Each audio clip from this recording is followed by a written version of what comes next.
सुन्नेको गिजालाई चलाउँदाखेरि तपाईँले scaling सुन्नेको गिजाबाट brush गर्दाखेरि कहिलेकाहीँ रगत आउँछ भनेपछि ब्रस गर्दा रगत आएको त होइन नि त्यो होइन, त्यो त गिजा सुन्नेको थियो तपाईँको, त्यसलाई चलाउनु भयो, त्यही भएर रगत आयो होइन।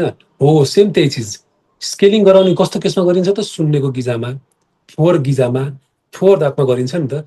अब जसको गिजा सुन्नेको छ त्यो गिजाले हामीले स्केलिङ गऱ्यौँ भने त स्योर ब्लिडिङ हुन्छ। हो त्यसले गर्दा ब्लिडिङ भएको, स्केलिङ गरेर ब्लिडिङ भएको होइन, त्यो इन्फ्लेम्ड सुन्नेको गिजालाई चलाउँदाखेरि ब्लिडिङ भएको, ब्रस गर्दाखेरि ब्लिडिङ भयो जस्तै गर्नु होइन।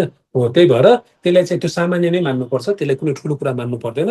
मुखमा फेरि कस्तो हुन्छ भन्दाखेरि थुकै थुक हुन्छ हाम्रो, एक थोपा रगत पनि थुकमा मिसिएर धेरै देखिन्छ अनि मान्छेहरू डराउनुहुन्छ। एक थोपा रगत आएछ मुखमा थुकमा मिसिएर ठुलो देखियो होइन, बाबा मेरो यति धेरै रगत गयो भनेर भनिन्छ, त्यस्तो केही नै हुँदैन है। एकदमै सेफ प्रोसिडर हो। ब्लिडिङ पनि नर्मल नै हो, तर स्केलिङ गरिसकेपछि जुन त्यो ब्लिडिङ भएको छ त्यो ब्लिडिङ चाहिँ एकैछिनमा कन्ट्रोल हुन्छ होइन, अनलेस एन्ड अनलेस हाम्रो बडीमा अरू समस्या छन् जसको अब ब्लिडिङ टेन्डेन्सी हुने डिफ्रेन्ट रोगहरू लागेको हुनसक्छ होइन। त्यो बाहेकको नर्मल इन्डिभिजुअलमा चाहिँ ब्लिडिङहरू नर्मली विथिन 5 देखि 10 मिनटमा चाहिँ कन्ट्रोल भइ नै हाल्छ। र त्यो ब्लिडिङलाई चाहिँ अझ कन्ट्रोल गरेर राख्न हामीले कुला नगर्नु, तातो नखानु भनेर भनिसकेकै हुन्छौँ।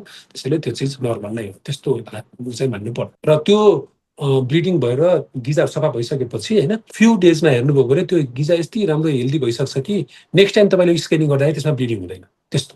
त्यही भएर ब्लिडिङ भनेको चाहिँ गिजाको एउटा डिजिज कन्डिसन हो भनेर बुझ्नु पर्यो।